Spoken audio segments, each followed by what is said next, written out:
শীতের সকাল, ঘড়িতে ঠিক 7টা, ঘুম ঘুম চোখ, কিন্তু মনে এক রাশ উত্তেজনা।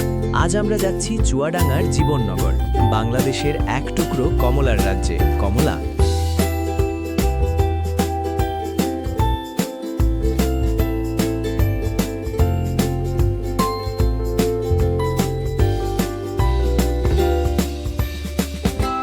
পথ আছে পদ্মা সেতু দিয়ে। পদ্মা গেলে লাগে প্রায় 5 ঘন্টা, দৌলতদিয়া দিয়ে গেলে প্রায় 7 ঘন্টা।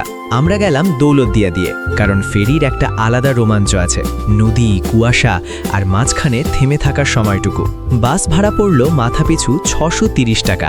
শহরের কোলাহল ছেড়ে ধীরে ধীরে ঢুকে পড়লাম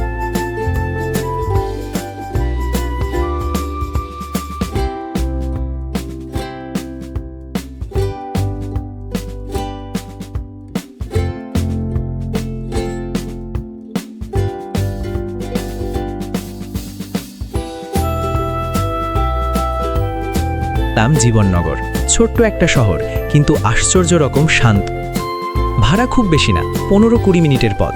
রাস্তার দুপাশে ধান ক্ষেত, মাঝে মাঝে খেজুর গাছ, আর দূরে দূরে ছোট গ্রাম। মনে হচ্ছিল আমরা যেন ধীরে ধীরে ঢুকে পড়ছি কোনো সিনেমার ফ্রেমে। হঠাৎ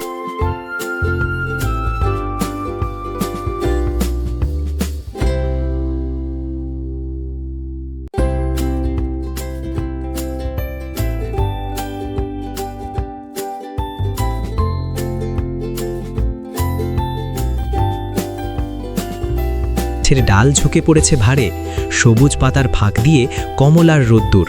এটা বাংলাদেশ নাকি কোনো ইউরোপিয়ান ভ্যালি? শহরে আমরা ফল কিনি দোকান থেকে, প্লাস্টিকের ক্যারেটে সাজানো, কিন্তু এখানে ফল গাছে জন্মায়।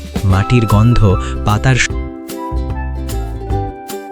3-4 বছর, কিন্তু ফল ধরলে মনে হয় সব কষ্ট সার্থক। তার চোখে ক্লান্তি ছিল, কিন্তু তার চেয়েও বড় ছিল গর্ব। তিনি বললেন, আমরা চাই মানুষ জানুক বাংলাদেশেও কমলা হয়, গাছ থেকে ছেঁড়া কমলা। খোসা ছাড়াতেই এক ঝলক ঘ্রাণ, মুখে দিতেই হালকা টক, হালকা মিষ্টি, পুরোটা জুড়ে সতেজতা। এটা শুধু স্বাদ না, এটা প্রকৃতির স্পর্শ। মনে হচ্ছিল শরীর না, মনটাই যেন রিফ্রেশ হয়ে গেল। এই বাগানে কোনো হর্ন নেই, কোনো ট্রাফিক নেই, কোনো তাড়া নেই, শুধু পাখির ডাক, পাতার নড়াচড়া আর নিজের নিঃশ্বাসের শব্দ। হঠাৎ বুঝলাম আমরা আসলে ভ্রমণ করি না, আমরা নিজের ভেতর হারিয়ে যাওয়া নীরবতাকে খুঁজতে বের হই। আপনি যদি কখনো জীবনে ক্লান্ত হয়ে পড়েন, মোবাইল স্ক্রিনে ডুবে যান, নিজেকে ভুলে যান, তাহলে একদিন শহর ছেড়ে বেরিয়ে পড়ুন। লাক্সারি না, রিসর্ট না, শুধু একটা গ্রাম, একটা বাগান, একটু প্রকৃতি। বিশ্বাস করুন, এই জায়গাগুলো আপনাকে আবার মানুষ বানাবে। সূর্য ধীরে ধীরে হেলে পড়ছে, কমলার রং আরও গাঢ়।